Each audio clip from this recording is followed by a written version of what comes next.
سمعنا وأطعنا. ونعوذ بالله من شرور انفسنا ومن سيئات اعمالنا من يهده الله فلا مضل له ومن يضلل فلا هادي له. اشهد ان لا اله الا الله وحده لا شريك له واشهد ان محمدا عبده ورسوله. اللهم صل وسلم على نبينا محمد وعلى اله وصحبه اجمعين اما بعد. Bapak Ibu serta para sekalian dirahmati Allah. Pertama kita sama-sama menjaga syukur kita kepada Allah Subhanahu wa taala.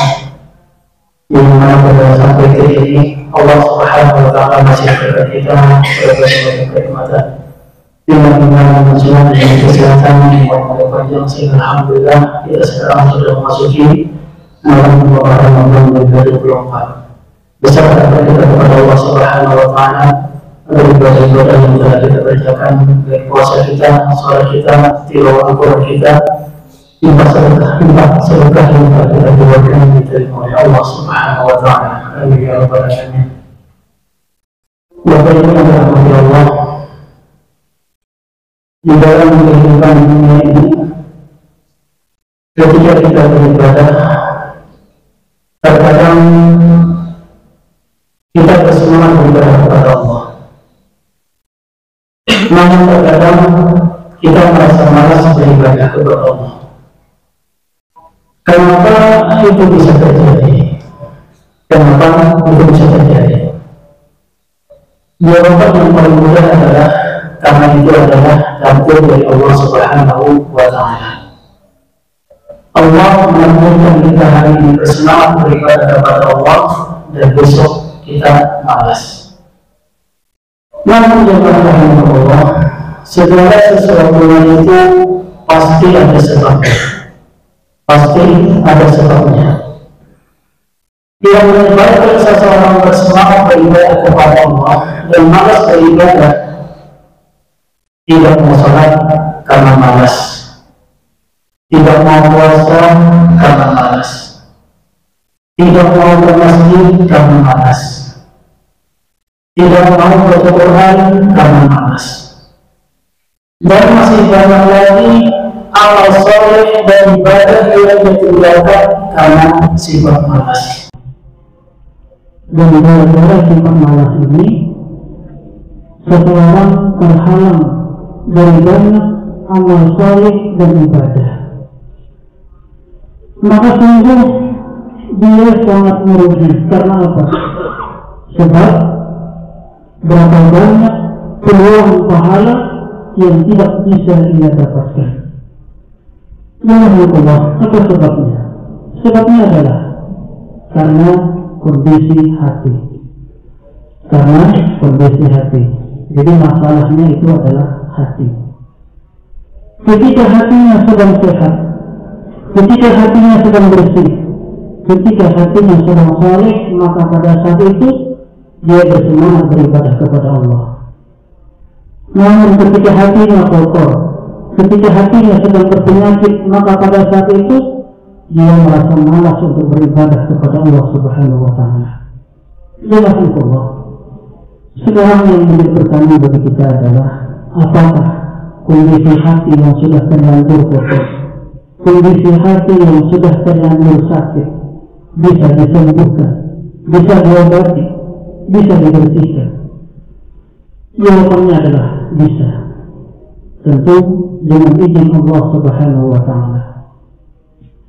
Allah, salah satu faktor yang bisa membersihkan, namun apabila dipadukan antara air dengan sabun, maka hasilnya sangatlah bersih, kata beliau.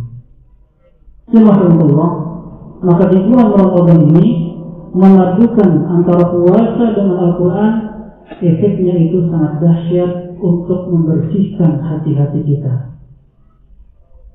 Maka oleh karena itu jemaah Allah, di dalam bulan Ramadan ini hendaklah kita memperbanyak membaca Al-Quran.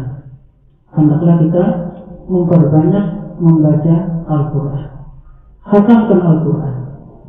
Karena para salafus saleh terdahulu ketika datang bulan Ramadan, mereka sangat memperhatikan bacaan Al-Quran mereka. mereka meningkatkan bacaan Al-Quran mereka. Al-Aswad, beliau menghatamkan Al-Quran setiap 2 hari. Setiap 2 hari. Berarti dalam 1 bulan beliau menghatamkan Al-Quran sebanyak 15 kali. An-Nakhi, beliau menghatamkan Al-Quran setiap 3 hari. Setiap 3 hari. Namun ketika berada di 10 hari terakhir, beliau lebih bersemangat lagi untuk menghatamkan Al-Quran. Imam Qatadah, beliau menghatamkan Al-Quran setiap 7 hari. Namun ketika berada di 10 hari terakhir, beliau menghatamkan Al-Quran setiap 3 hari. Imam Az-Zuhri mengatakan bahwa bulan Ramadan adalah bulan untuk memperbanyak membaca Al-Quran. Imam Malik, apabila datang bulan Ramadan, beliau meninggalkan membaca hadis dan beliau memfokuskan diri untuk membaca Al-Quran. Sufyan Ats-Tsauri, apabila datang bulan Ramadan, beliau meninggalkan ibadah-ibadah sunnah dan beliau memfokuskan diri untuk membaca Al-Quran.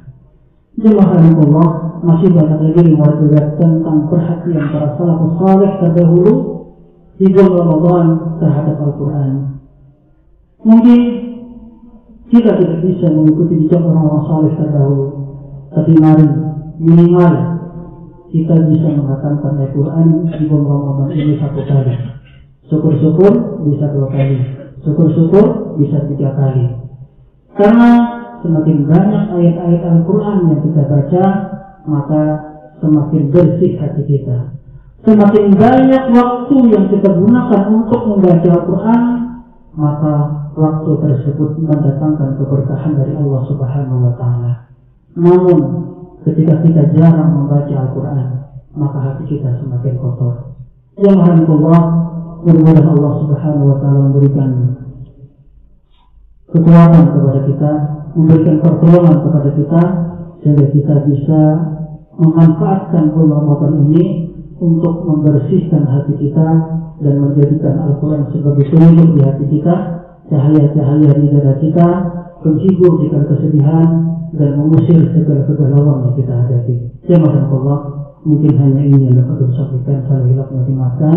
Subhanakallahumma wa bihamdika, asyhadu an la ilaha illa anta, astaghfiruka wa atubu ilaik. Assalamualaikum warahmatullahi wabarakatuh.